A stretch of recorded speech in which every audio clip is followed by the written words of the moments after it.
Do. Hello, everyone. I know there's not really a lot of people here. We had some technical difficulties with our other bit of software. They don't know that. Yeah. Let's just talk. Yeah. All right. So I am interviewing Travis Simmons tonight. He is a comedian from up in the Washington State area. I'm in Seattle, where the Seattle. weed is legal and marriage is equal. Okay, Yeah. Go ahead.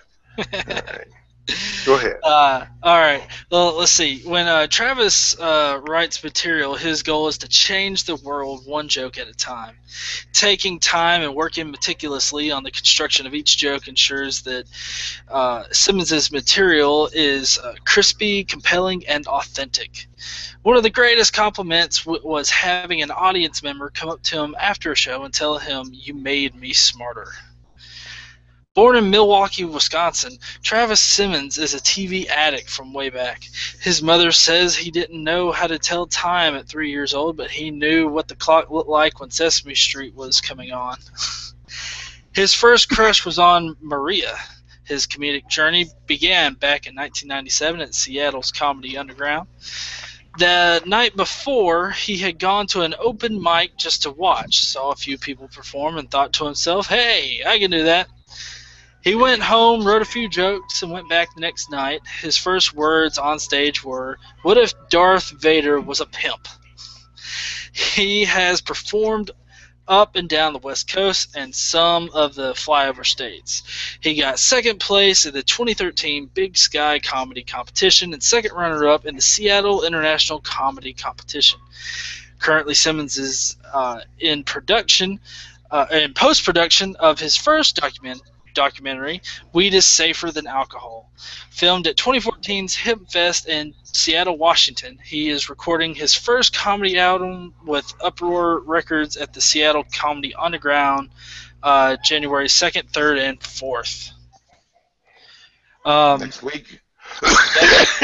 Weed is safer than alcohol. Except on your lungs. All right, go ahead.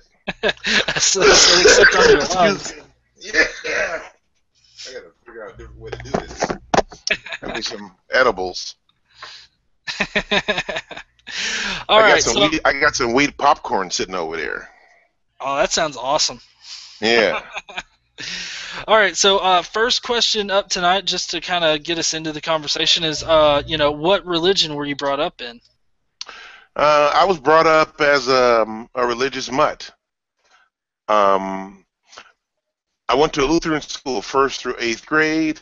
My mother worked third shift, so my sister and I would have to spend the night over a grandparents' house or uncle's house, and then depending on whose house we spent the night on that Saturday would decide on what church we went to, as long as we didn't have any school function. So, if you're at a religious school, you got functions, almost, every couple of weeks that, they need to bring in the big crowds for, to fill up the collection plates. But and I guess for me as a kid early on, I did notice that there were 3 different things going on. Right? I didn't know there were a whole bunch of things other than Christianity, but I knew there were 3 different kinds of Christianity. And so even young, I had to try to figure out, like, okay, well, they all think they're right, or righter than the other ones.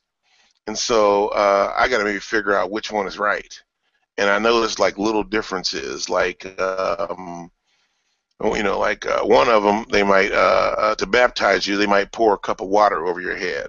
And then, another one might drop a couple drips of water on your head. And then the Baptists, they try to drown your ass. So there you go. And that's where I started.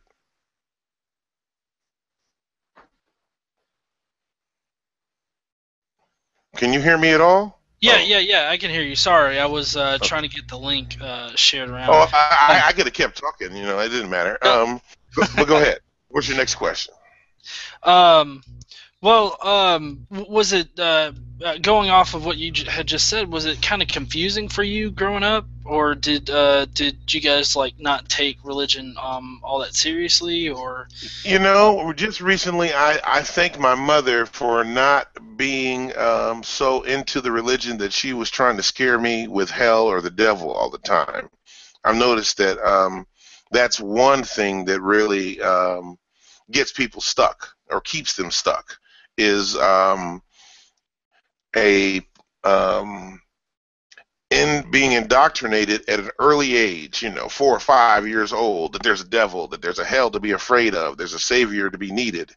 And once that's locked in, it's really hard to snap yourself out of it, no matter, how many tools and secular and atheists and agnostics that, try to sprinkle some breadcrumbs along your path.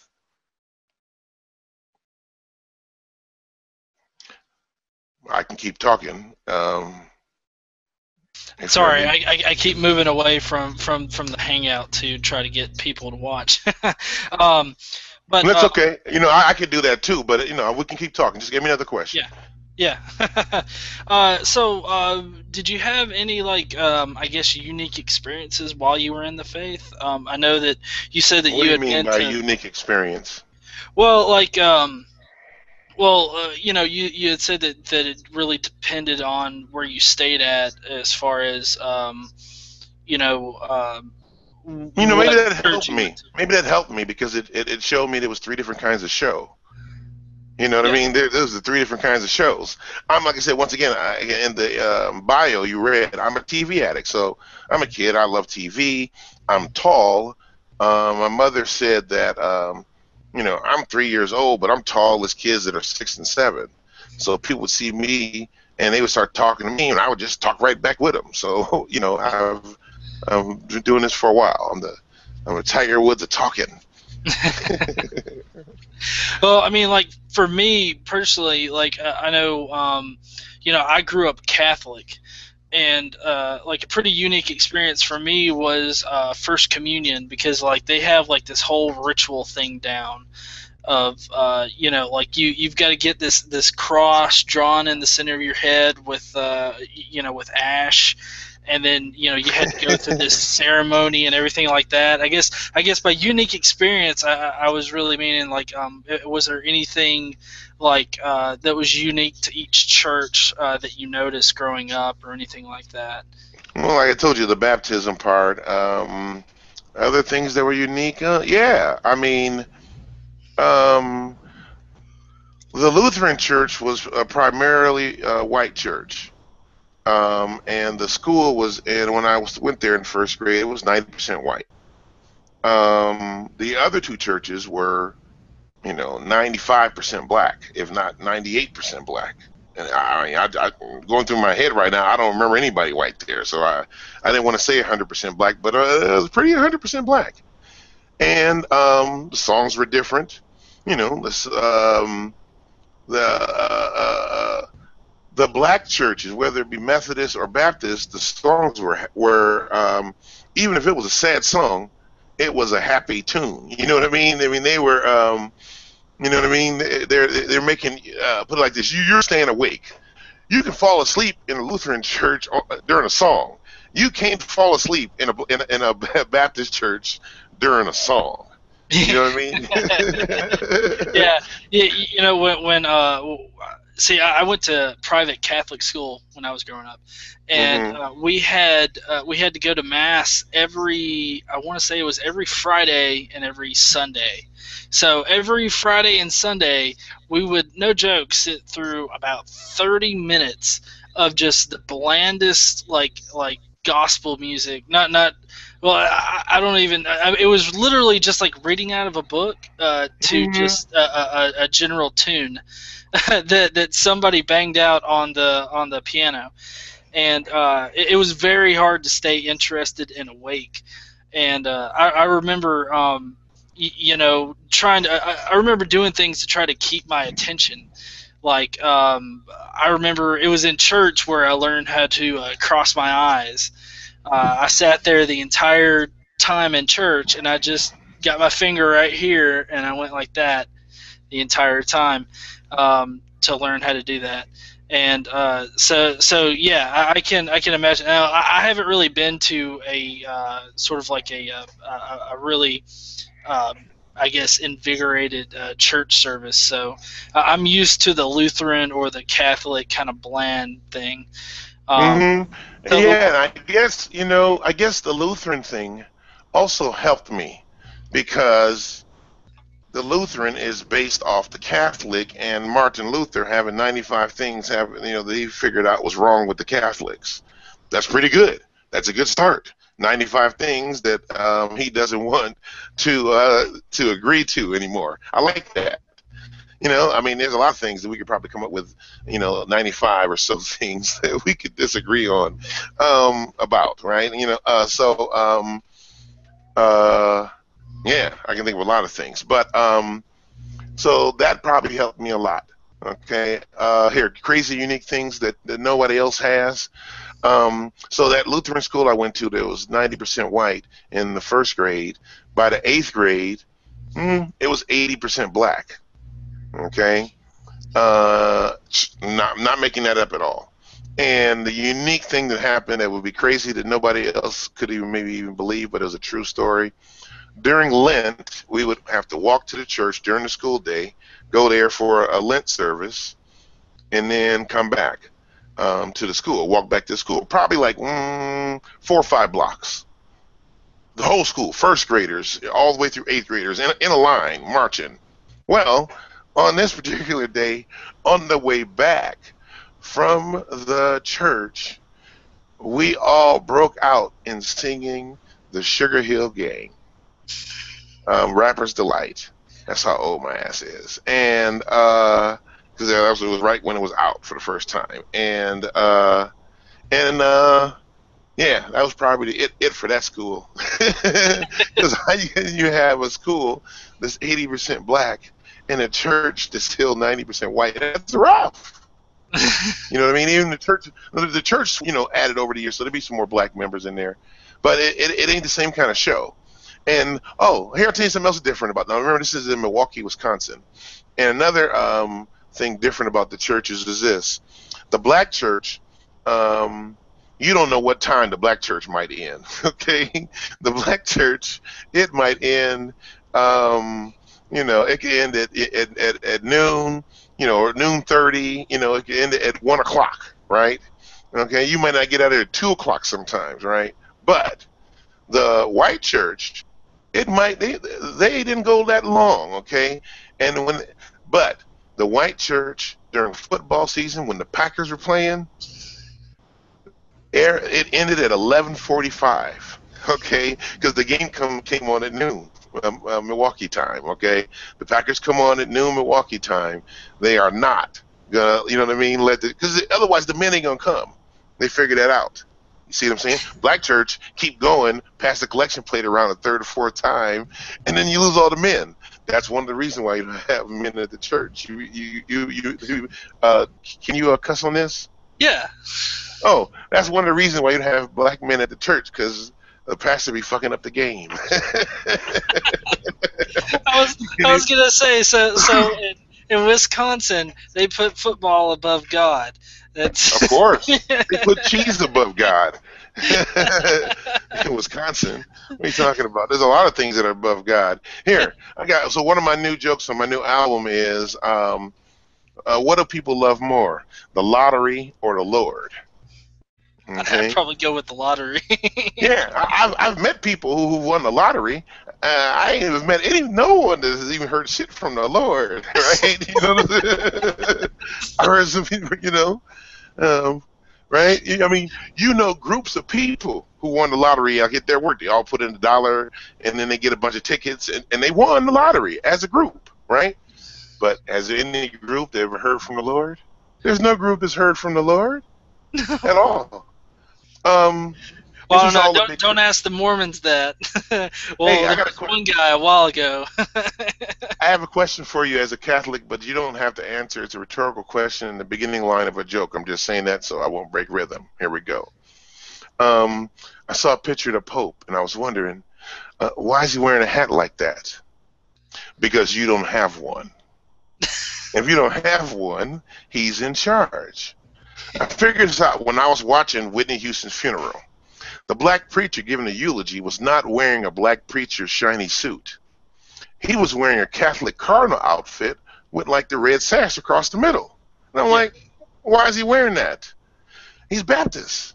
Because a black preacher at a black celebrity funeral cannot be sure to have on the shiniest suit in the room. Stevie Wonder will have a shinier suit on than he will. And the Pope, he couldn't show up to Whitney Houston's funeral because Aretha Franklin to have a hat on, it'll kick his hat's ass.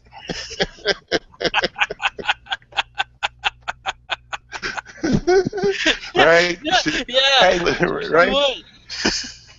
Yeah. It's easy, right? You can't do that. So another thing about religion while we're on this, one of my other bits we're doing for my album is how did black folks become the most Christian Christians? You know, when we were imported, we came from different tribes, and I doubt very seriously if any of those are Christian tribes. I don't believe that anybody was chained up on the bottom of a boat going, "Hey, Mbutu, this is just like Jonah in the belly of the whale." You know what I mean? It's just so silly. It's just silly. You know, don't worry about a thing. Jesus is gonna save us, just like Job. You know what I mean? It's just wrong. It's so mean. Another religious thing is this one. When people say, "I'll pray for you," what they're really saying is, "I ain't gonna do shit.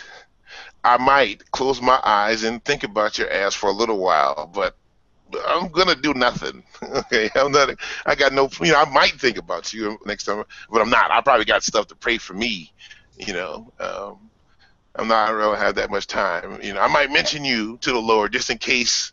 You know, I got a better connection. You know, using the Radio Shack gear I got. It's just sick. It's really sick. It's really sick and mean. And that's what I look at it like. I look at it like I was tricked, okay? And the people who tricked me were tricked themselves. So I don't have that much venom for them, okay? My venom is for the people who are tricking people, and they also already know it's a trick. Question for you. How many preachers do you think know it's a trick? Oh, I think there's probably a good deal of preachers that know it's a trick, but You're right. they, Most of them do. You know why? You know why? You know how I know this? What magician doesn't know when a trick is coming? What comedian doesn't know where the laughs are supposed to be? Okay, you can't be the controlling an audience, okay, unless you are in the trick. It's really difficult. You'll notice that if somebody is really believing, I think they'd really be a bad preacher, okay, or they preach differently. Like, I think in some ways Martin Luther King Jr. believed, okay, because if he had such skills that if he'd chosen to do like a prosperity sermon, man, woo, would he have had folks' money or what? Right? He'd have been crushing fools. Because, you know, the prosperity sermon really is just kind of like Amway and religion mixed. Okay? God told me to tell you that if you give me some money, that he's going to give you some later on down the road. And then that's religion's game always, cash now for money later. Yeah. You know? Well, you know, I mean, yeah. that's pretty much how Christianity works in general, though. You know, because you know, they say, like, you know, this life is a test, and your real reward is after you die. So, I mean, it would make sense that they use that same theme throughout their entire ploy.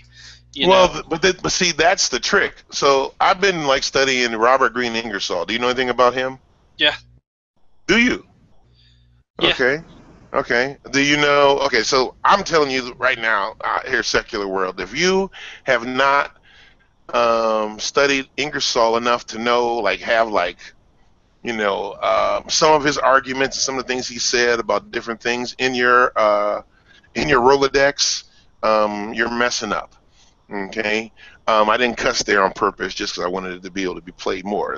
That little chunk there. And what I'm saying is this: he is the best. I don't think anybody's better. People talk about Hitchens and Dawkins. The stuff that Ingersoll said between like 1833 and 1899 is so tight that no one still said it better. Like, okay, so in one of his things when he talks about like the Garden of Eden, he says, if there be or man a if there be a man or a woman who still believes the Garden of Eden story, strike them in the forehead. You'll hear an echo. There's room for rent. Right? I hadn't heard that one yet. Or he said on his speech called "The Devil," the first line is, "If the devil should die, would God make another?" Well, yeah. Well, I would be like, well, yeah, he'd make another. He's got to have a supervillain. Right, exactly. Well, that's the clown, exactly. So, right, what am I? Right, I'm not afraid of the Joker. Sorry. Yeah. So that's like that. Or and there's so many. Like the speeches are long. Like a part of the first paragraph or so or part of like the second paragraph on his lecture on hell says something like,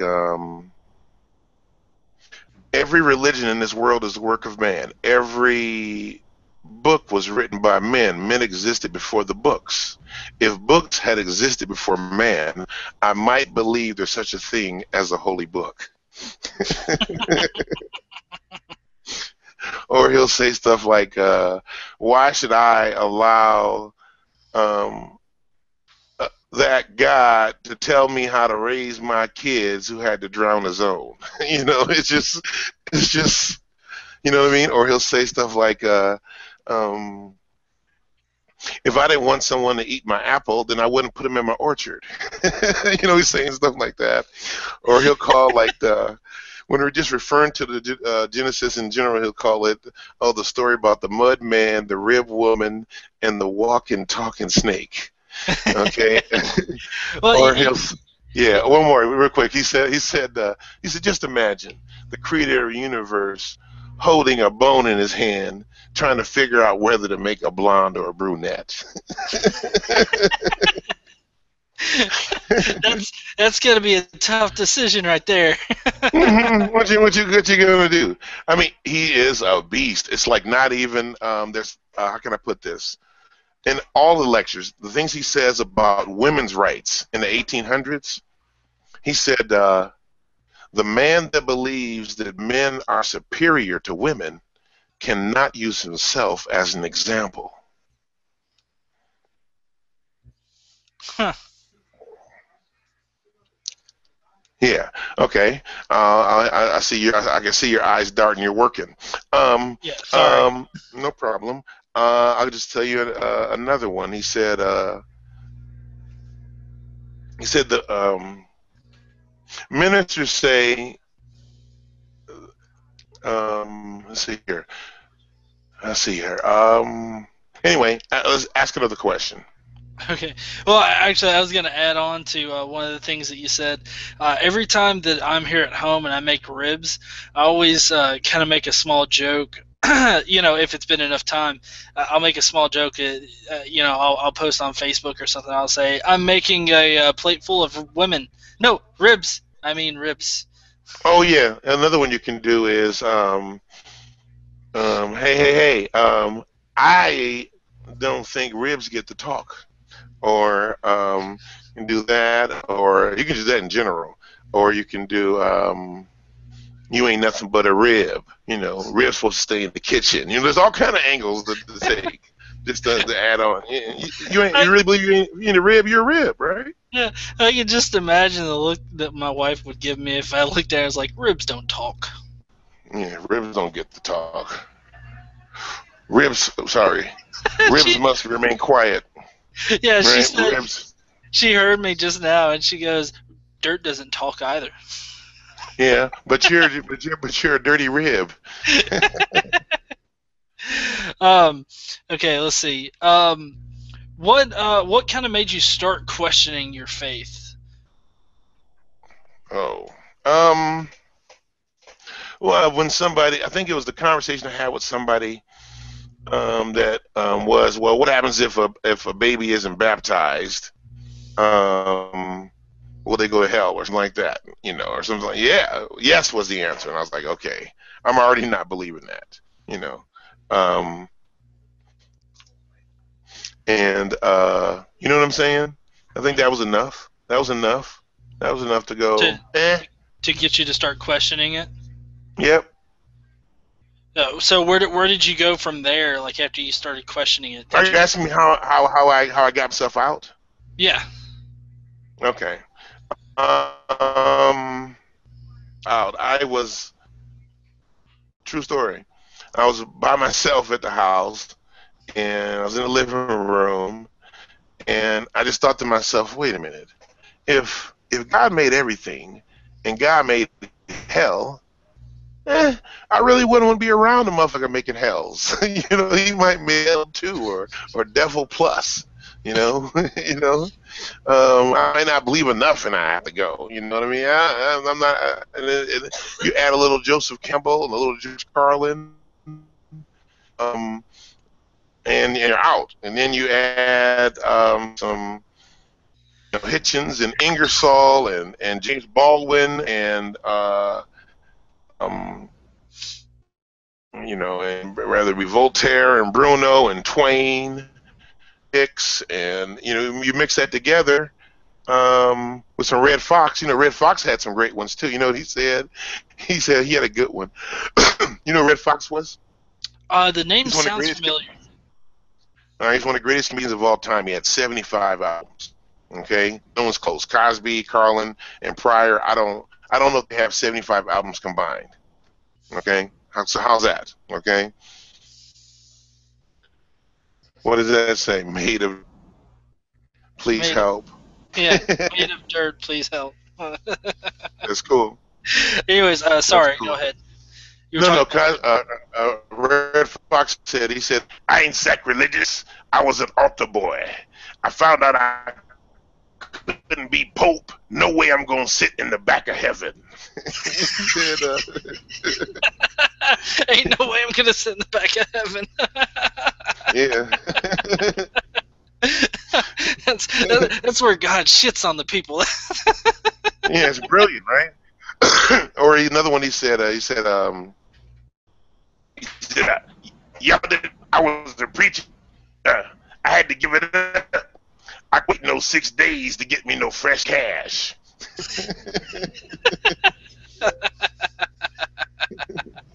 I'm really gonna have to look up some of his albums. Oh, he's a master. He's dirty. You ever seen Sanford and Son? Yeah, You have seen the TV show Sanford and Son? yeah. I haven't seen a lot Where of they, episodes, but I mean I have seen it. okay, but if you ever seen one, that's him. He's the guy in the junkyard. Oh That's yeah, him. no, no, He's that's how I remember him now. Yeah, such a dunce tonight.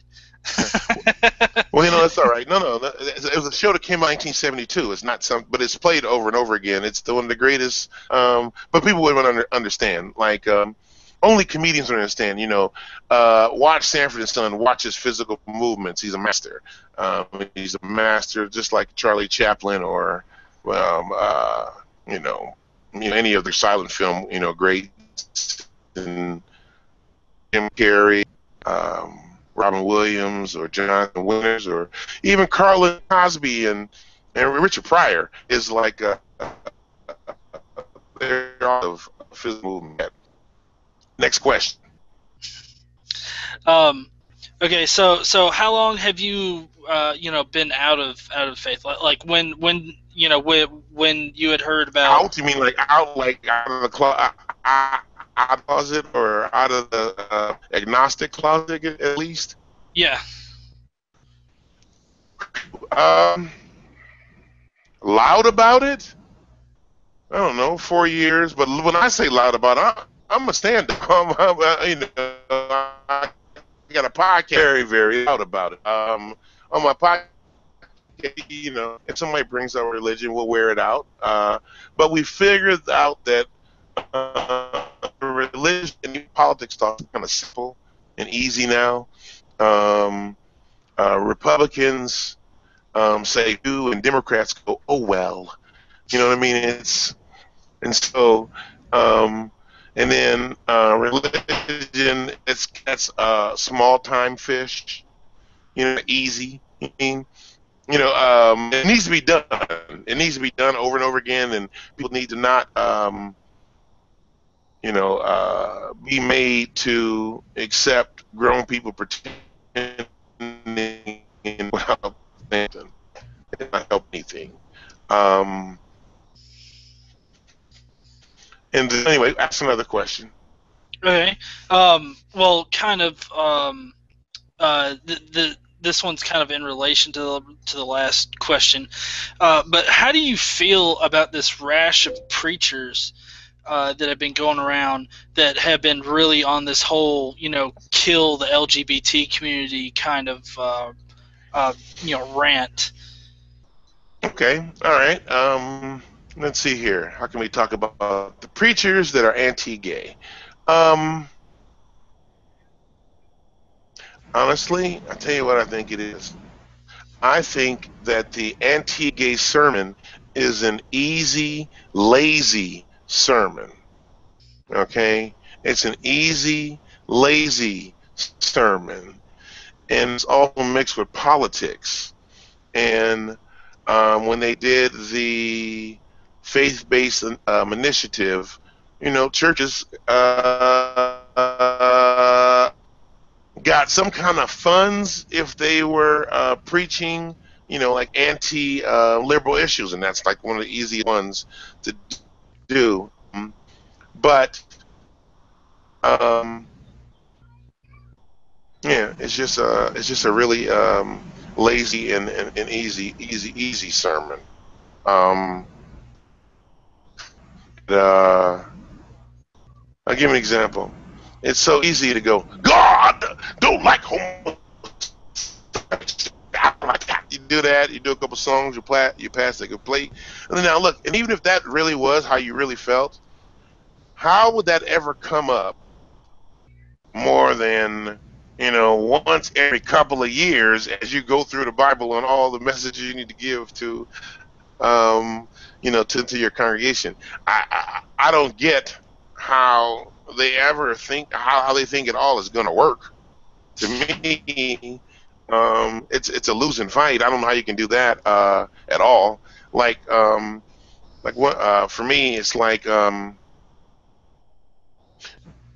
you talk about whether or not people become gay or they're born gay, right? So I've been trying to figure out where a lot of the gay hate comes from.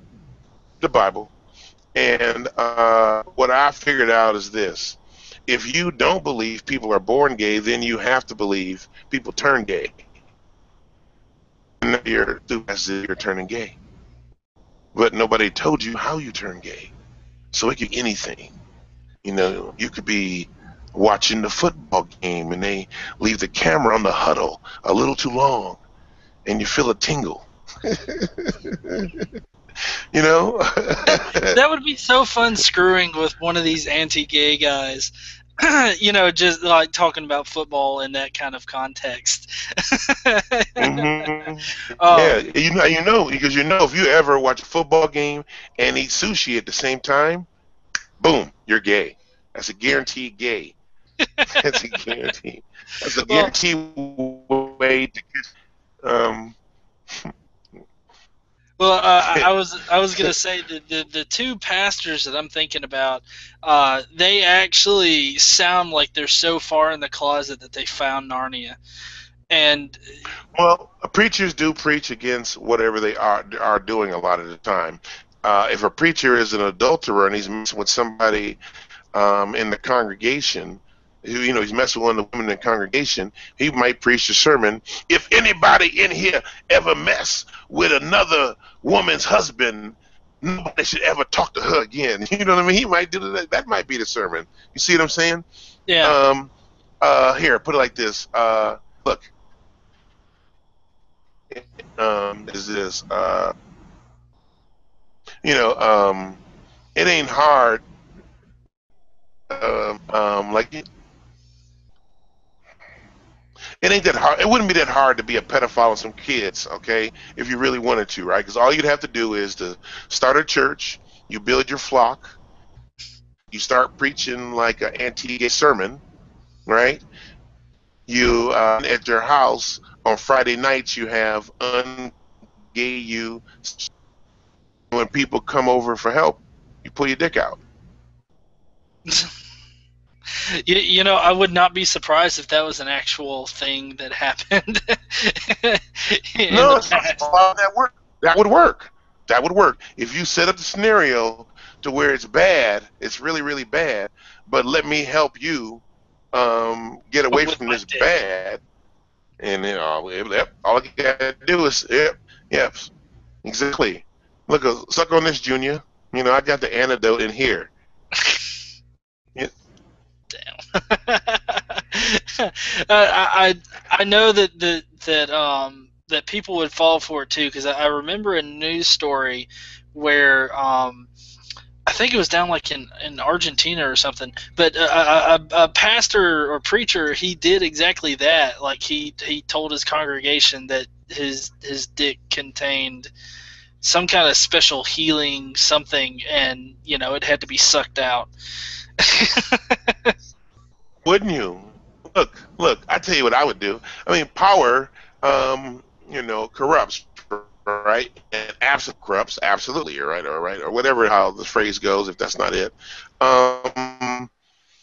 and so why wouldn't you? You already got them giving you your money. They're kneeling towards you. You might as well pull your dick out. It's only natural. It would have to be so tempting to have 200 people kneel before you, and you're putting a wafer in their mouth instead of your dick. Have to make you want to put your dick in their mouth, right? Does that make sense? I'm saying, if 200 people kneeled right in front of you with their head right in front of your zipper, and how could you not have the thought to put your dick in their mouth? I don't see how you couldn't. I don't see how that, you know what I mean? I don't see how you could stop yourself. And all you got on is some little priestly robe in your drawers. And you got a couple layers on. You see what I'm saying? Maybe some priests recognize and they jack off before the sermon. Yep. Maybe on Yep. those days the wafers are flaky. Um, I'm just riffing here. I'm just making this Yeah. up as I go along. But I'm just kind of talking it through while you click around. What's the next question? Well, have you noticed have you noticed like your mood change or anything like that after leaving religion? Like, have you noticed a better life, just in general about yourself, since you kind of left it all behind, or has it not been noticeable When for you? I huh, when I recognized that religion was phony, a it was as if I had to see everything again for the first time. I got to notice what things we're doing as a society because of religion, whether that be circumcision or if not most of the inequality towards women is based in religion. I mean, nothing but a rib. A rib only deserves 73 cents a dollar. Yeah. A rib. Give me 73 cents. Right? Right? And you look, Moses, they had it with a rib didn't get shit. You're just a rib, bitch. You're just a rib. Right? Ribs. We got ribs voting. We about to have a rib running for president Yeah. as the front runner. A rib is the front runner 2 years in advance.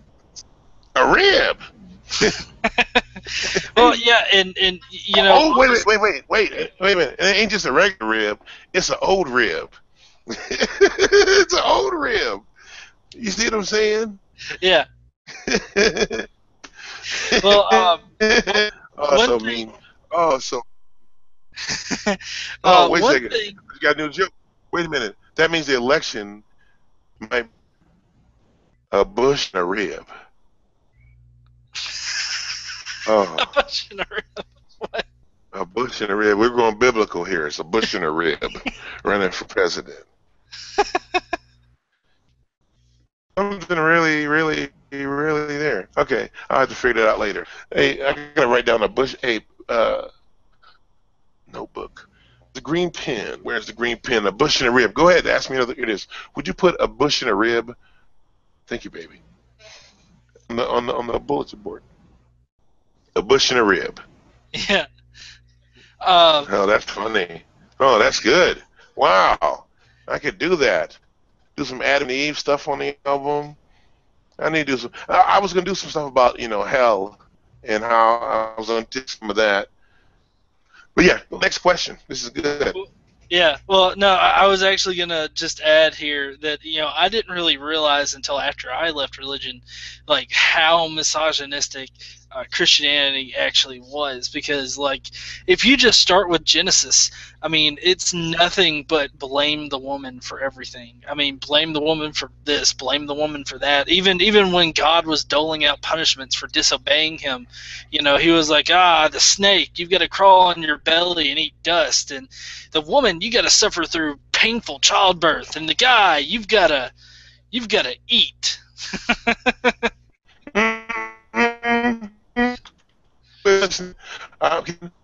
No, because I was kind of looking up. You know how something said better by somebody else, and so you ready? Yeah. This is Ingersoll talking about that. He said, "Does anybody now believe in the snake story? I pity any man or woman who, in this 19th century, believes in that childish fable. Why did they disobey? Why they were tempted? Why? The devil.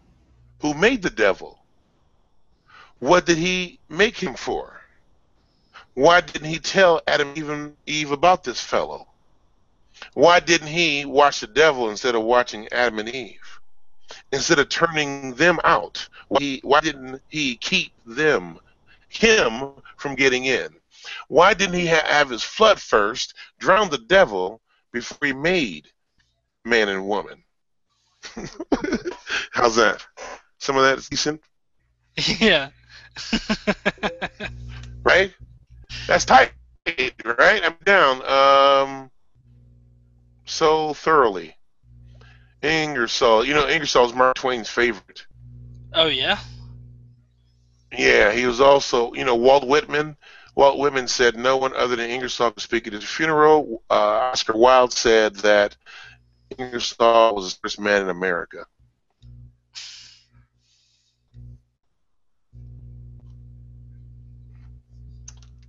Hey, give me a religious word. I'm gonna search and I'm gonna blow your mind by what greatness we find right quick. Just say something religious. What's anything? Anything word. about word or topic or something you can't stand arguing with people about? Morality. Morality. Okay.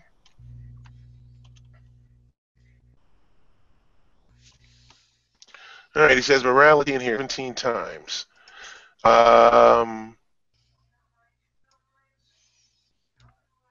He says, excuse me, Christianity is an often fatal attack on a man's morality.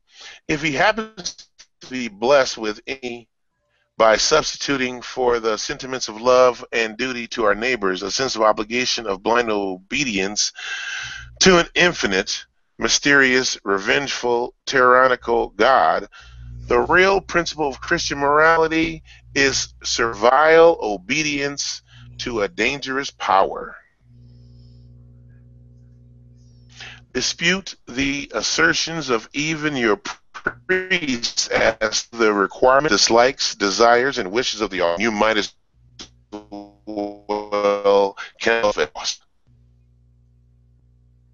sulphurically lost. If you are one of God's chosen, or in other words, have been saved, and are even so fortunate as to attain to the joys of the gold paved streets of heaven, you are expected in looking over the banisters of heaven down into the abyss of eternal torture to view with complacency the agonized features of your mother, your sister, brother, or infant child who are writhing in hell and laugh at their calamity. You are not allowed to carry them a drop of water to cool their parched tongue. And if you are a Christian, you at this moment believe you will enjoy the situation. Such a beast. Hello? Oh, yeah, I'm here. I was just listening to Okay. Do you want me to keep going? All right, no, pick another word. crucifixion. Okay. No, No. no, that's not going to. Oh, there's crucified. Let's see. Crucified.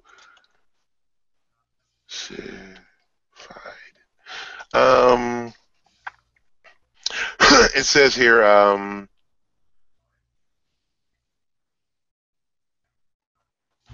even a slave god. I do not worship a polygamous Holy Ghost. I do not get upon my knees before any being who commands a husband to slay his wife because she expresses her thought. Did it ever occur that God, the Old Testament, and told the Jews to crucify or kill anybody that disagreed with them on religion, and that God afterward took upon himself flesh and came to Jerusalem and a different religion, and the Jews killed him? Did it ever occur to you that he reaped exactly what he had sown? Did it ever occur to you that he fell a victim to his own tyranny and was destroyed by his own law? Of course, I do not believe that any God ever was the author of the Bible, or that any God was ever crucified, or that any God was ever killed or ever will be, but I want to ask you that question. He says, the next paragraph is, take this Old Testament, then, with all its stories of murder and massacre, with all its foolish and cruel fables, with all its infamous doctrines, with its spirit of caste, with its spirit of hatred, and tell me whether it was written by a good God. Why, if you read the maledictions, cursing that God, like Lear, had divided heaven among his daughters, and then, in the insanity of despair, had launched his curses upon the human race. And yet, I must say, admit that the myth is better than the New. In the New Testament, when God got a man dead, he let him alone. when he saw him quietly in his grave, he was satisfied. The muscles relaxed, and a smile broke over the divine. But in the New Testament, the trouble commences just at death. In the New Testament, God is to wreak his revenge forever and ever. It was reserved for one who said, to tear asunder the veil between time and eternity and fix the horrified gaze of men upon the gulfs of eternal fire. The New Testament is just as much worse. Hell is worse than sleep. Just as worse as infinite cruelty is worse than annihilation, and yet the New Testament is pointed as a gospel of love and peace. How's that? Sounded awesome. Now that's 1833 to 1899. He died in 1899. Yeah. There's a speech, there's a letter from Mark Twain to his wife, where Twain says, words were like never written. No, where he says words were never written more beautifully than Robert Greene Ingersoll. How about that? I'd have to agree after hearing you read that. I mean, it sounded awesome. Yeah, as awesome as it Right? could Is it? sound. Right. I mean, I could have done it as uh, um, as uh, yeah, as James L. Jones. That would be kind of. Um, let's see if I can do it. He says, "Is this from Ingersoll? This is his speech on called "The Gods" from 1872." He says, "We have heard enough talk. We have listened to all the drowsy, eyeless, vapid sermons that we wish to hear. We have read your Bible and the works of your best minds. We have heard your prayers, your solemn groans, and your reverential amens. All these amount to nothing. We want one fact.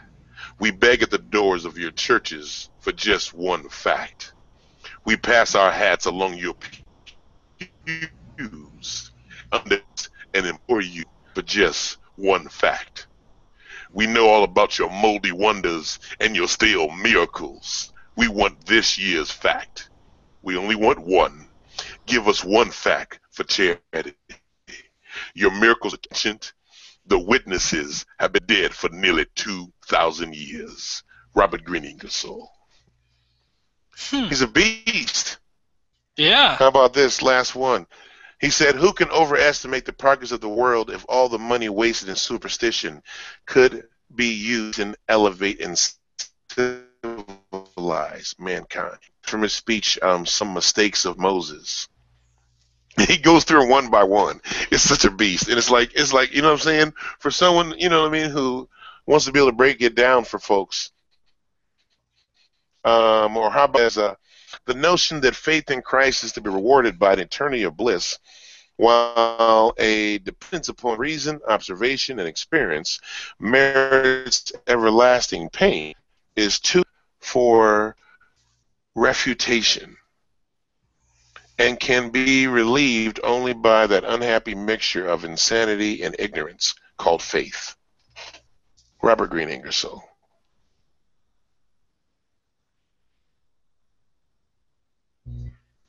He says he was called the great agnostic, but I think he's as harder than any atheist. You know what I'm saying? Okay, okay. He says the agnostic does not simply say, I do not know. He goes another step, and he says with great emphasis that you do not know. He insists that you are trading on the ignorance of others and on the fear of others. He is not satisfied with saying that you do not know. He demonstrates that you do not know. He drives you from the field of fact. He drives you from the realm of reason. He drives you from the light into the darkness of conjecture, into the world of dreams and shadows, and he compels you to last that you're fiction in fact. Robert Greene Ingersoll.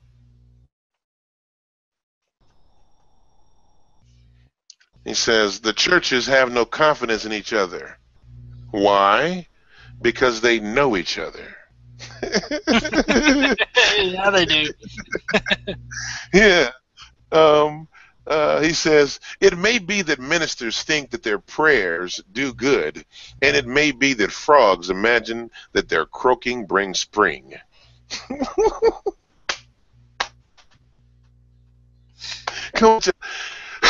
He's such a beast. You know what I'm saying? He said, Yeah. nothing could add to. He says, how about this? If there is a God who will damn his children forever, I would rather go to hell than to go to heaven and keep society with such an infamous tyrant. I make my choice now. I despise that doctrine. It has covered the cheeks of this world with tears. It has polluted the hearts of poisoned the imaginations of men. What right have you, sir, Mr. Clergyman, you minister of the gospel, to stand at the portals of the tomb, at the vestibule of eternity, and fill the future with horror and with fear? I do not believe this doctrine. neither do you. If you did, you could not sleep one moment. Any man who believes it and has with his breast a decent throbbing heart will go insane. A man who believes that doctrine and does not go insane has the heart of a snake and the conscience of a hyena. Robert Greene Ingersoll, his speech, Liberty of All, 1877. Wow. He sounds like a boss. He said, yeah, he's a beast. Ask me another question. How about this? He said, the clergy know that I know that they do not know. That's from his speech on orthodoxy, 1884. Sorry. Well, do you want to talk about your documentary real quick? Sure. So, sure, my documentary. Yeah. Last year, actually, last year I was in a church teaching some church kids how to do stand-up comedy. Because I know stand-up comedy generates questions, and you got to learn something about comedy. It can make you a good student, because in order to talk about something, you got to know about it. Talk to you about a subject without knowing a little bit about it, or at least watching a documentary about it and getting a good dose of information all at once. And so and Ruben Rodriguez was there filming a documentary of Ron Reed, Amy Alpine, and myself teaching these kids about stand-up comedy in a church, and it was fun. I just said to him, I said, hey man, what are you doing August 15th, 16th, or 17th? He said, what's up? I said, oh, it's the Seattle Hymn Fest. I want somebody to come film me, walk around the Hymn Fest. I don't even know what's going to really happen. I got no plan, but it's going to be great. It's the Hemp Fest. We're talking about, 50,000 people smoking weed in a park. We'll go around and talk to them. And, all right, spoiler alert. We get on the bus, and on the bus, we just start talking, and I get off the bus, and one of the first things that hits us is some dude with a sign telling you to repent, if you know what I mean. And I just, and this is before I even got in the fest, and it was, what is that? I was like, don't believe this motherfucker. He's lying to you. And I was, he's trying to trick you. There is no hell. Because telling anybody that there's a hell scare somebody. Man, that's some of the meanest stuff in the world to do to somebody. I'm gonna try to scare you. I'm gonna scare you into believing. Like Ingersoll said, I know you love him, don't you, John? Yes, I do. He's a beast, has a creed. He says, honest investigations in a speech called Individuality from 1873. He said, honest investigation is utterly impossible within the pale of any church, for the reason that if you think the church is right, you will not investigate. And if you think it wrong, the church will investigate you. Robert Greene Ingersoll. How's that? I mean, he is search online Ingersoll, and there's lots of small when he breaks down different things that are just excellent. How about this? He said, somebody ought to tell the truth about the Bible. The preachers dare not, because they would be from their pulpits, and professors in college dare not, because they would lose their salaries. Politicians dare not; they would be defeated. Editors dare not; they would lose. Merchants dare not, because they would lose customers, and men of fashion dare not; they would lose caste. He's just a beast. You know what I'm saying? He's How about this? He says, now let me make myself plain upon one subject, perfectly plain. For instance, I hate Presbyterianism But I know hundreds of splendid Presbyterians. Understand me, I hate Methodism, and yet I know hundreds of splendid Methodists. I hate Catholicism, and like Catholics, I hate insanity, but not the insane. I do not war against men. I do not war against persons. I war against certain doctrines that I believe to be wrong. I'll continue. Says, I do not know what place in the invisible world called the brain, inhabited by the invisible something we call the mind. All that takes place there is invisible and soundless. The mind, hidden in this brain, masked by flesh, remains forever unseen, and the only evidence we can possibly have as to what occurs in that world we obtain from the actions of the man, of the woman. By these actions we judge of the character of the soul. So I make up my mind as to whether a man is good or bad, not by his theories, but by his actions. So, back to your documentary. Weed is everything alcohol. So yeah. Of course, I'm gonna keep going back to Ingersoll because he's a beast. He's a beast. He's the best. He's the best. What I'm trying to get the point out to you is, he gave speeches in the 1800s before there was recording equipment. When Edison got the recording device, they went to go record Ingersoll. One of the first things they went to go do. Thomas Edison, Mark Twain, and Elizabeth Cady Stanton would go watch Ingersoll speak. How about that? So Mark Twain, Frederick Douglass, Thomas Edison, they all said Ingersoll's the best. So did Walt Whitman. Walt Whitman said no one other than Ingersoll could speak at my funeral. He left word like that. How about that shit?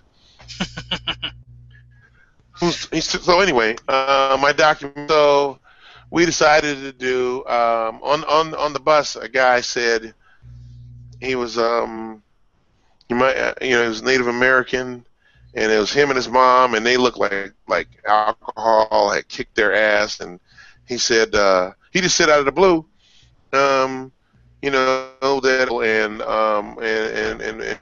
and weed should be legal, and America's already tried that, so that ain't gonna work because everything works differently for everybody. But weed is safer than alcohol, meaning whatever level of penalty alcohol is at, weed should be less. How's that? And so I went around asking people, tell me why weed is safer than alcohol, and I got incredible answers. And I asked some other questions, and boom, it's a documentary. Oh, awesome! So is the documentary is pretty much you guys asking just I guess random people this one question of why they consider. No, I got that. We had that question. The other question was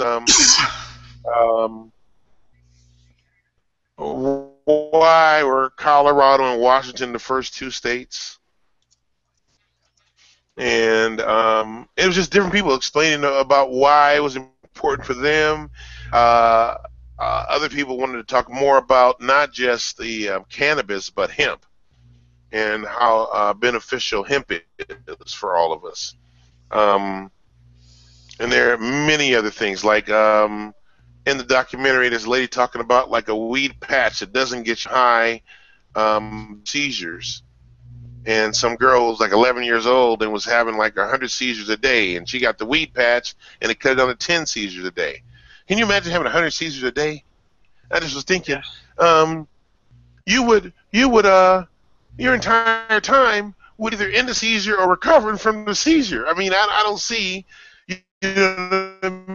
or affecting one, but cut it down to 10, it would be almost like you're not having them. So, and to have any person with seizures and not be able to have access to that is silly to me. So, boom, documentary. This is the first one. Next one is to do it again and do it in some other states and talk to the people there and bring some other comedians along and do our thing. So don't get me wrong, it's funny and it's real though at the same time because it's in real time. meaning um, the problem is, anyway, I don't want to get into the editing theory, but whether I do it jump around or whether I do it just like a timeline version to show you what happened at the Hemp Fest. I think that's kind of cool to do it that way too. So and I got a podcast. You're going to ask me that the next question, probably. I'm jumping ahead. Yeah. I have a podcast called Funny to the Moon. And what that means is the moon was here before all of us. So whatever you think is true, that's just funny to the moon. We drill down. Like most shows, to me, people try to control the conversation too much, and they stay on the surface, and they don't drill down. And if you don't drill down, you're really corny, and you're pretending to help. To me, staying on the So, pick a topic that's in the news. Oh crap! I had just shared. Neil deGrasse Tyson stirs up the religious folk on Twitter. You said what? Oh yeah, the comment about good. You know why?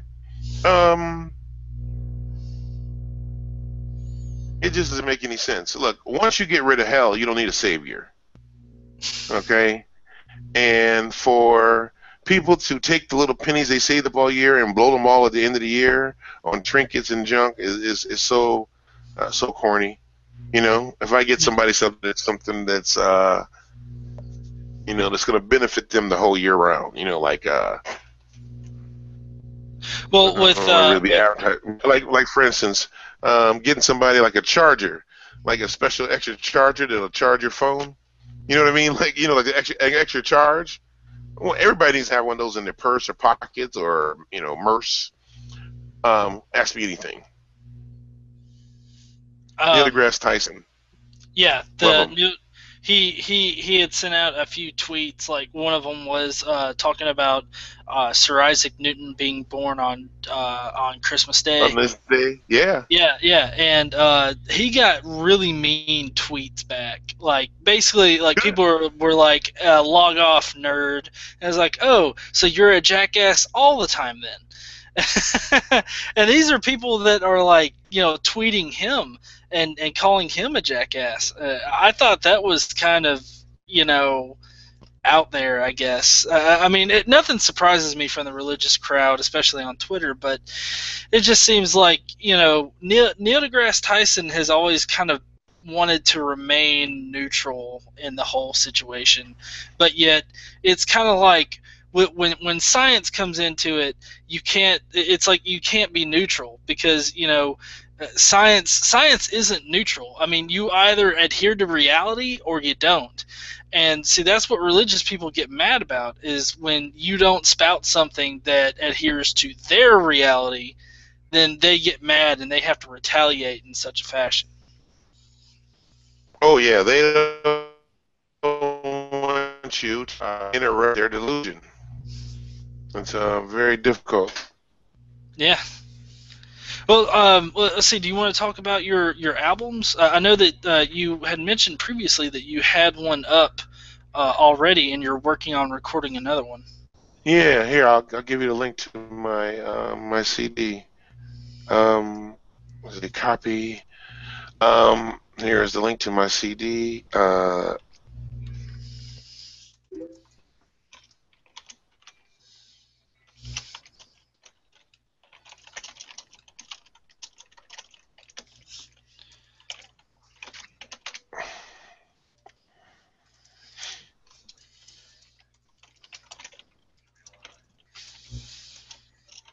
All right, ask me a question.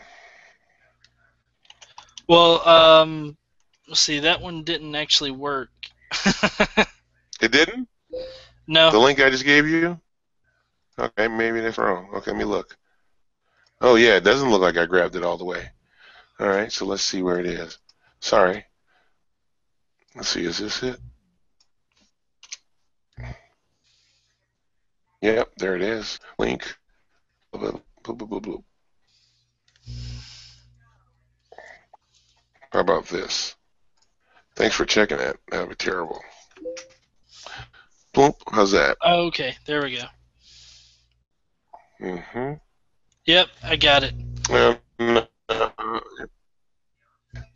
Awesome. And yeah. And for anybody that's watching after this broadcast, I will have the link to Travis's CD in the description below. Okay, put the link to the podcast archives, and maybe tell people that you can find me at like uberconference.com/funnytothemoon. Okay, awesome. Sounds good. Hey, and I know with your podcast, you kind of do that in an ad hoc kind of manner, just like whenever you guys feel like it, you start up a podcast and you talk for however long. The reason why is my co-host is like way funnier than me in a lot of ways, and he is a comedian. He's a builder. While we were doing our show over the last 4 years, we do like I don't know, we do 3 to 5 hour episodes. Sometimes it's an hour, sometimes it's 20 minutes, sometimes it's 5 hours, and we'll go 9 hours. It depends on what we got going on and whether or not we can do it. And what the topic is and whether it keeps basically it's open. We flow back and forth with the topics, and people always say they can't believe how fast the topics change.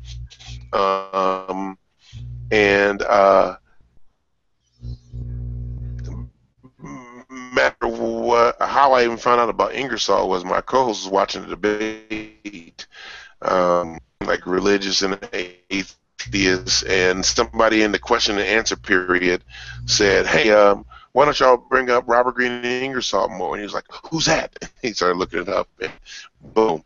But on our All Over the World, they call in, and we talk live about whatever. So like something happens in the news, we're usually talking about it live, and I would be willing to bet that a lot of times we took angles that no one else took. Like with the whole Bill Cosby thing, I don't even know if you know about it. Do you know about it? You talking about the rape allegations? Yeah. To me, a lot of people kept saying, "Well, was there penetration?" And we're like, "Hey, man, if John, if I told you that my sister asked me, was there penetration, we ain't friends no more." Yeah. You see what I'm saying? No, yeah, I completely agree. I don't. I really. We're going off on it. Yeah, I think the it's a non-issue, like whether or not there was penetration. I mean, it's a horrible fucking thing that this guy did. Well, so, you have to understand, people been wondering if I did stuff that they thought I did what I was doing, Jack. You have to understand when people do. Oh, he's just awful. Yeah. The woman said that there was that she woke up that there was cigar slob on her titties. I thought that's the nastiest shit ever. Ew. Can you imagine that? That sounds nasty. It sounds horrifying, right? Like you're just waking up like, what the fuck is this shit? Yeah. I've been attacked by Jabba the Cosby. You know what I mean? Just slobbing on me. Cosby. So I know we had actually kind of talked about this a little bit prior, and I know I had said that I thought it was kind of amazing how Hannibal Buress he kind of started this whole chain reaction of events that has led up to a lot more women coming out and whatnot. But I know you had kind of a different view on that. Yeah. Well, let's put it like this. When a comedian says something and it's funny, it sticks. Okay, that's the power of comedy, right? I could tell you something and it'll stick.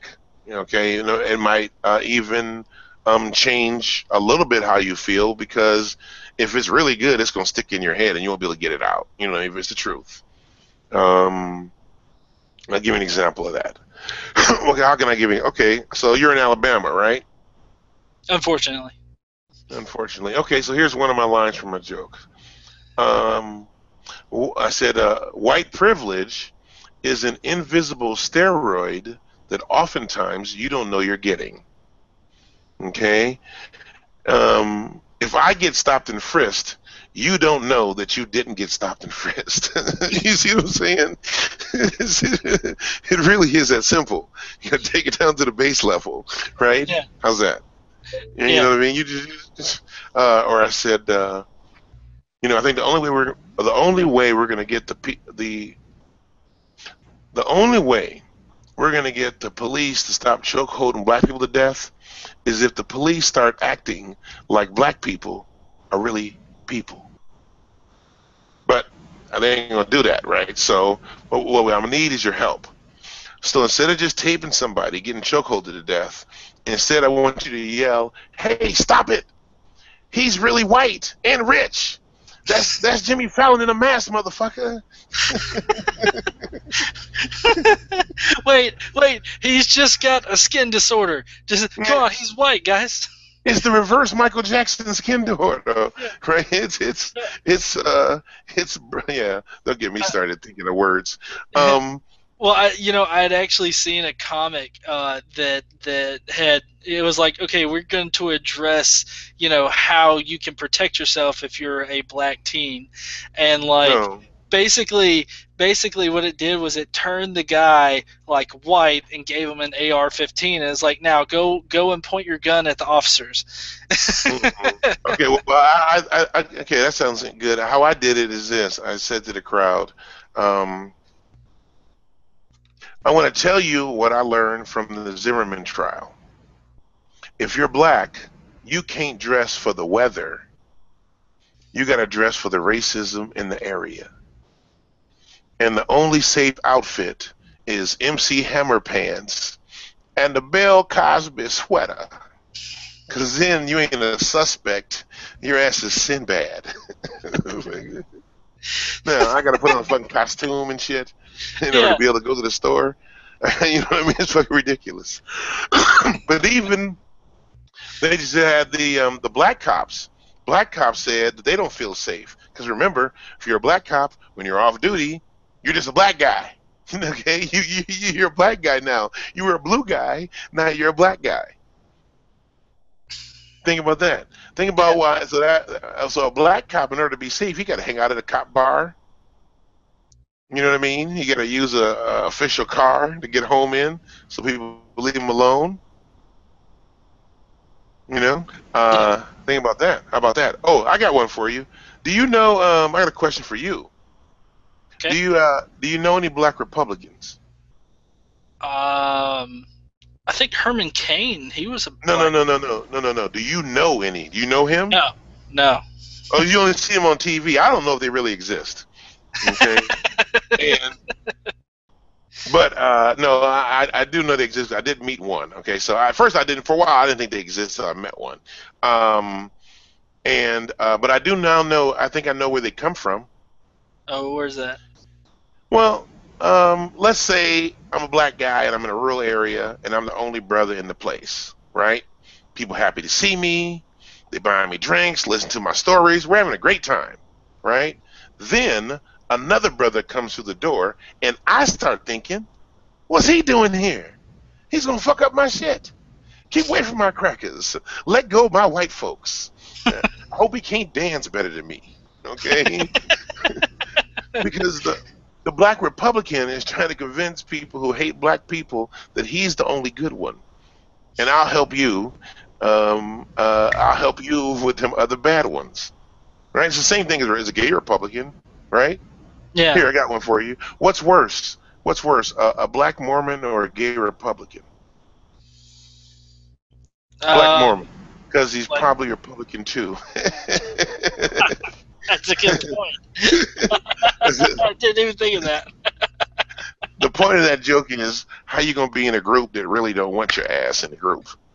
Yeah, see, I've never really gotten like the homosexual Christian crowd, or like a black Republican, just because of I think it was Chris Rock that had said, if you're a black Christian, you got a short memory. Yeah. Well, here, how about this? My father told me that in Pennsylvania, Um, Before the Civil War, if you were black, you could be free only if you were a Christian. If you weren't, you had to stay being a slave. And so that's why black people that's why our church is better than y'all than white people's church, because we had to prove we believe that shit, boy. No, we still we're plus if that was a day when like a churchy massa would leave you alone, well, you can keep that shit going for a longer period of time, right? You get Yeah. the loud singing in order to be able to have your meeting at the same time. You see what I'm saying? Yeah. Yeah, you'd have to, cause like, I got one for you. I'll tell you something. I dislike. I'm usually up for everything. Everything is to me is nothing is above ridicule, right, and making fun of, except for one thing. I think Harriet Tubman. Okay. And the reason why Harriet Tubman is because she has more courage than all of us. You know what she did? Over 10 years, she made 19 trips on foot. Okay, who has that courage to do that? Not my fat ass, that's for sure. No, 19 trips, and somebody was saying, "Come on, Harriet, you done gone 17 times. Let somebody else go." No, let me just put some of this tree sap on my feet, and we going back, and we leaving. You see what I'm saying? Yeah. I'm saying that's like I'm saying no man in this country, no matter who you think is tough, SEAL Team 6, 7, 8, whatever. You know what I'm saying? Yeah. They don't have the courage to walk on foot from the north to the south and grab some folks and go back. Shit. 19 times on foot with a chance of being killed or castrated? Yeah. I mean, that's going to take some courage for her to do that. Yeah. Mark Twain was reporting from a Ulysses S. Grant birthday party, and Ingersoll was speaking, and they were asking why the Union soldiers fought so hard, and he said, "We fought that a mother moaned her child." I was like, "Damn, Yeah. that hurts feelings. That hurts feelings. Nobody can touch that. You know what I mean? He's a beast. When he breaks, I'll keep talking about Ingersoll. I want to give you a couple more. Let's see here. He said so many good things. He says, "Give to every human being every right that you claim for yourself." How about that? Simple. Done. Right?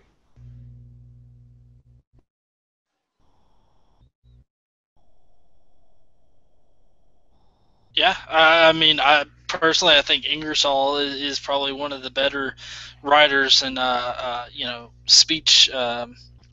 speakers of our time.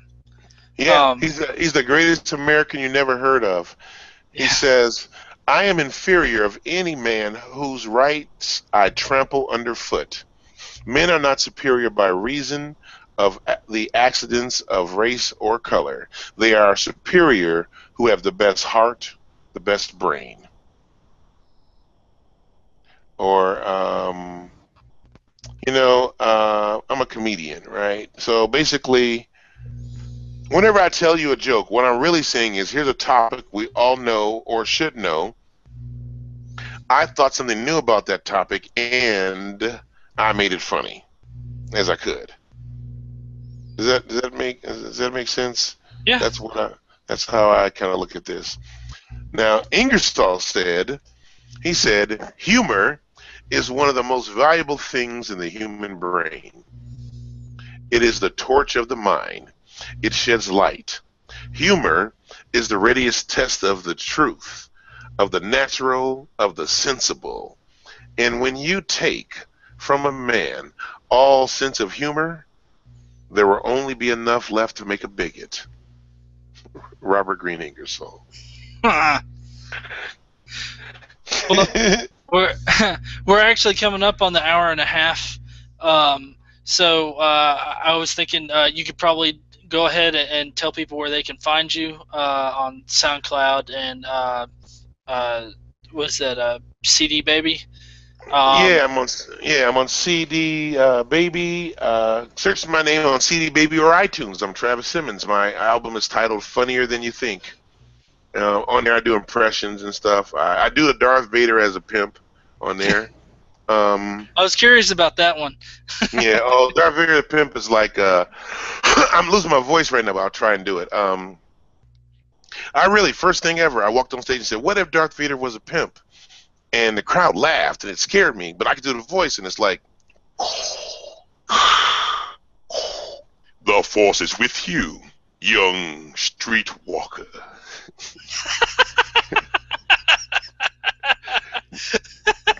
Join me, and together we can rule this intersection.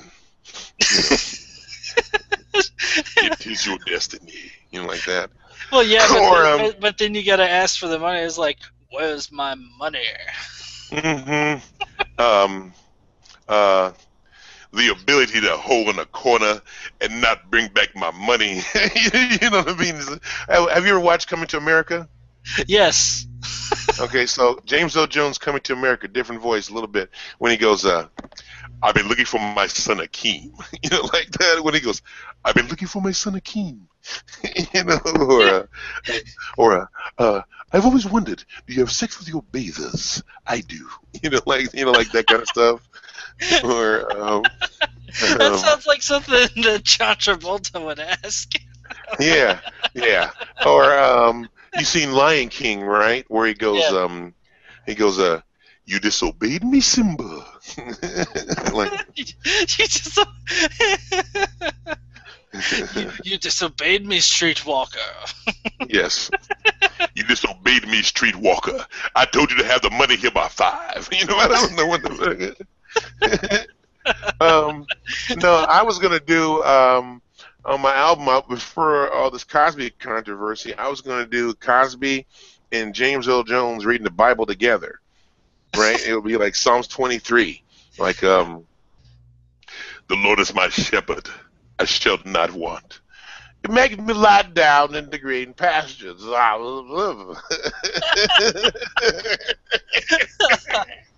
No, you should read that one Ezekiel passage in Bill Cosby's voice, the one that talks about having emissions like that of a horse or a donkey or something. What's the exact passage? Let's find it. Ezekiel. So that's what we would probably search. Ezekiel, donkey, and then what? Emissions. Emissions of horses. It's Ezekiel 23:20. Okay.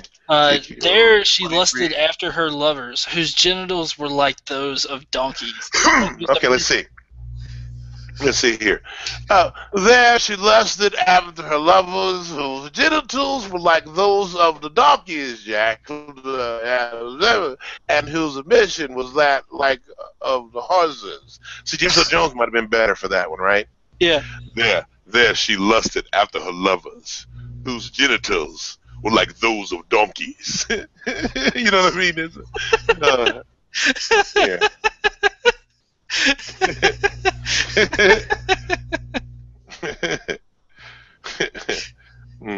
And whose emissions was like that of horses.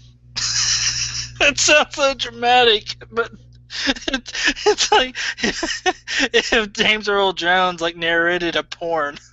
Oh, it's the best, right? I mean, what's another Bible? Oh man, don't get me reading James Lot and his daughters. Woo! Oh, that's wrong. You know what I mean? How's Lot gonna be? The Lot story is just so ridiculous. You know what I mean? You know the Lot story, right? And what happens after the wife turns to salt? Yeah. How about, then the firstborn daughter said to the younger, "Our father is old, and there's not a man on earth to come in to us after the manner of the earth. Come, let us make our father drink wine, and let him that we may preserve our family through our father. This is some nasty shit, man. And I think this would be better. This would be better for Cosby, actually. And then the firstborn daughter said to the younger, "Our father is old, and there's not a man on the earth for us. Come, come, let us make a father drink the wine, and let us lie down with him, and we may preserve a family through our father." You know? So they made their father drink wine that night, and the firstborn went in and lay with her father. And he did not know when she laid down or when she arose, Jack. On the following day, the firstborn said to the younger, "Behold, I lay last night with my father. Let us make him drink wine also, and then you lay with him, that we may preserve a family through a father." So they made the father drink the wine that night also, and the younger arose and lay with, and he did not when she laid down or when she arose. Genesis 19:31-35, Jack. This is terrible.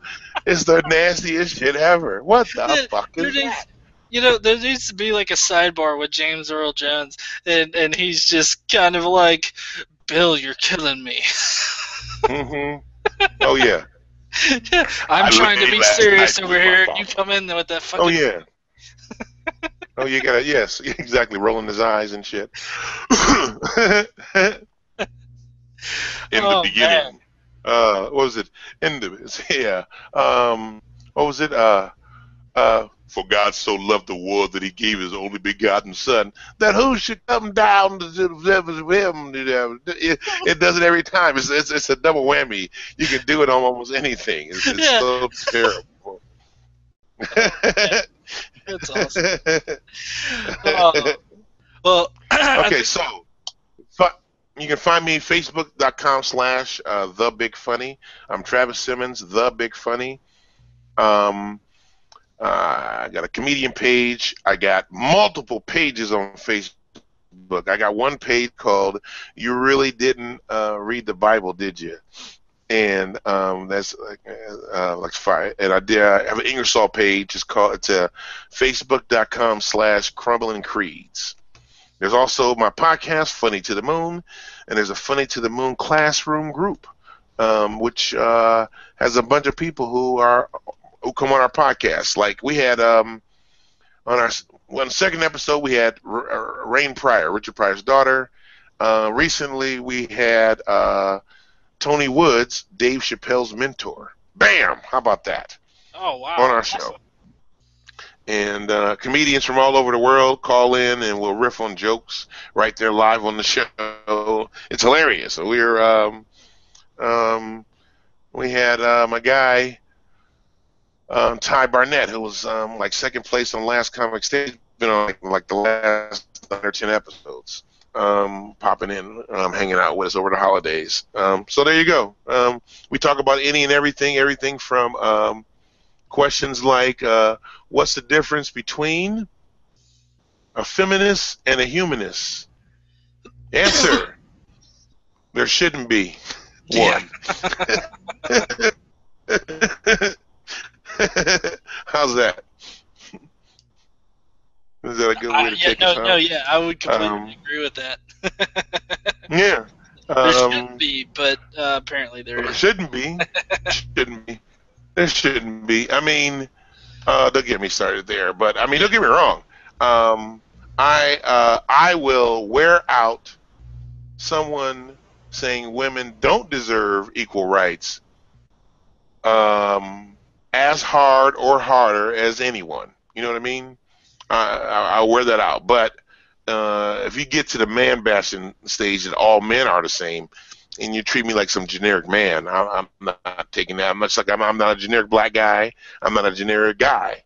You know, that's not fair to any human being to take away my individuality.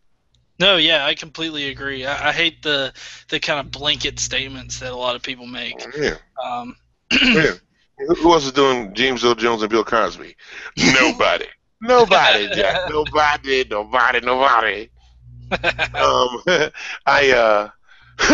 what was the one I was gonna laugh about the Bill Cosby thing? This might be a little bit too dirty, but let's see. People were thinking that I was putting Rufalin in the women's drink, but it was really just some cock syrup.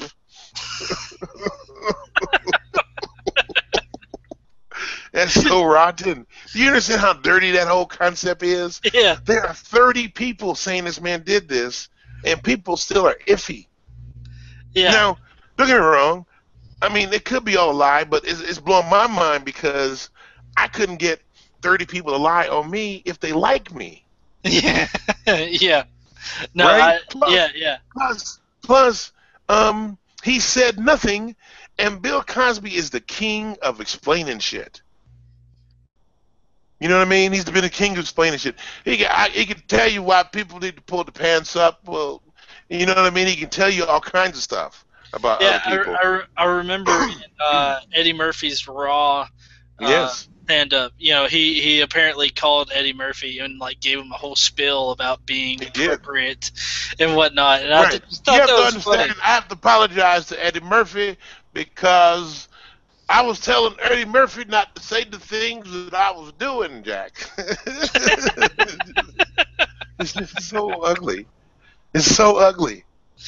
It's so rotten. All right. I expect to have you on my show. Our show is pretty informal. We have great people popping in the show. Sometimes we get surprised by who happens to call in.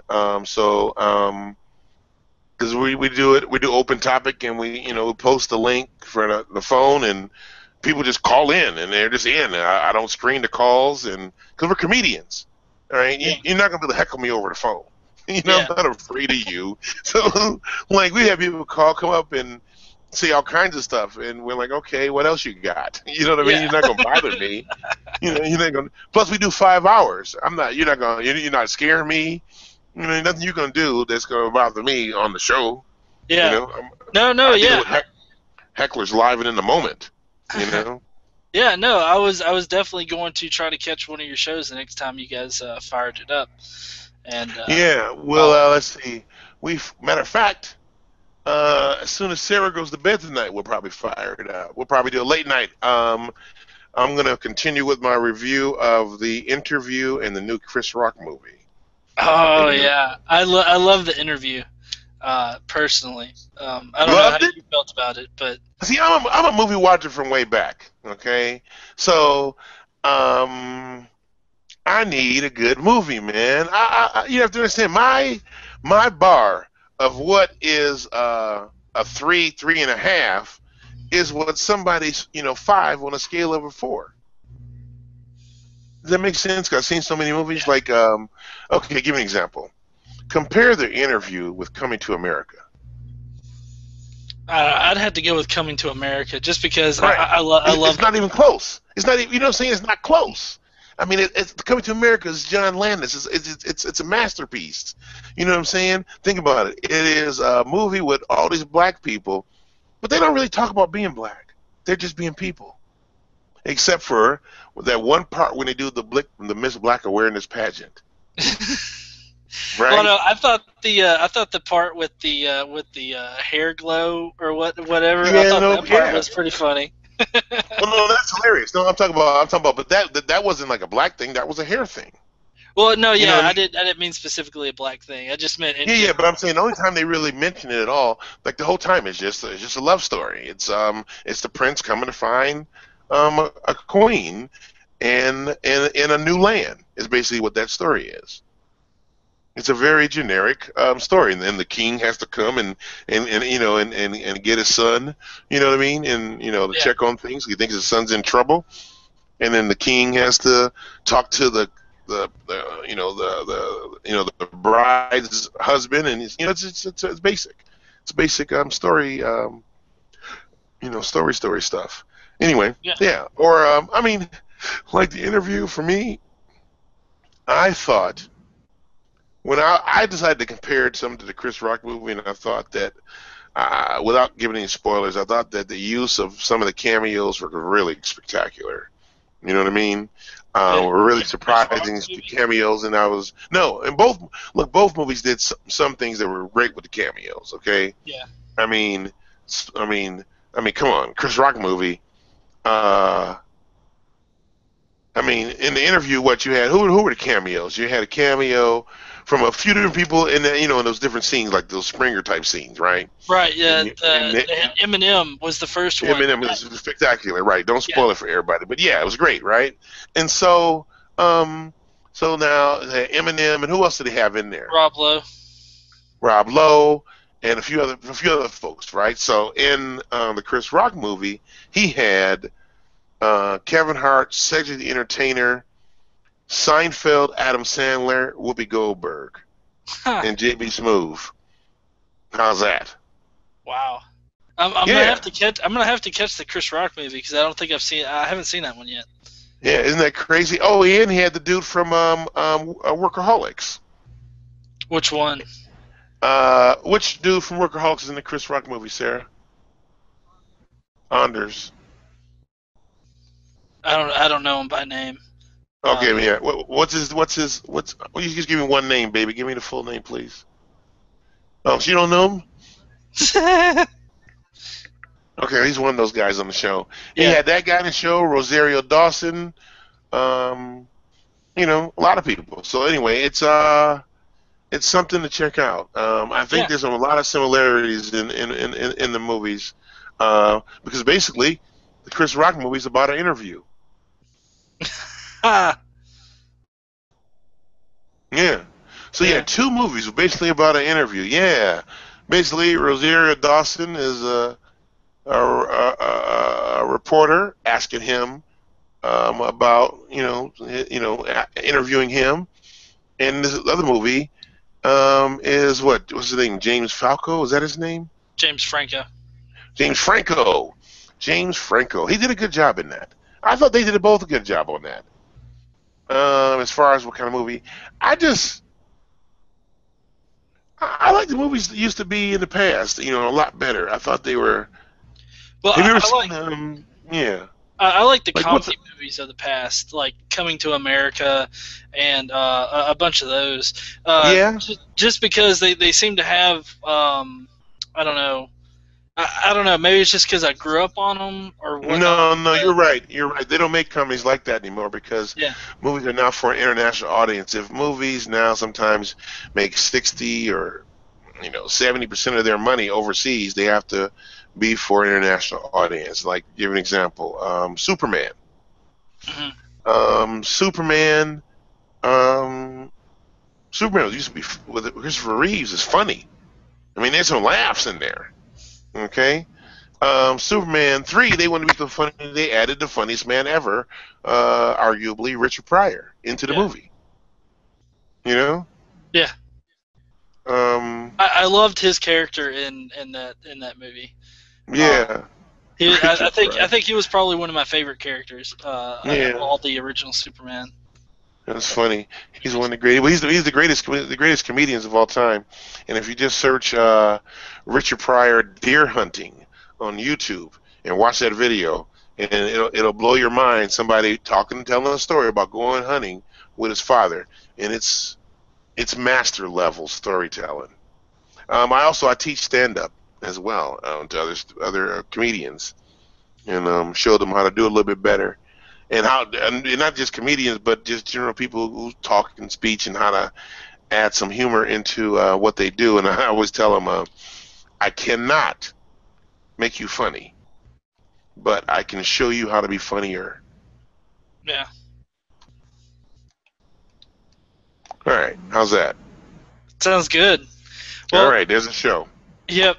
I was going to say, let's go ahead and close it out. I am the Godless Engineer, and I am talking with Travis Simmons, a very funny comedian. And I hope whoever watches this afterwards will check out his links down below as well as mine. And I hope everybody has a good Friday night, and I will see you next week. Thank you. I had a wonderful time.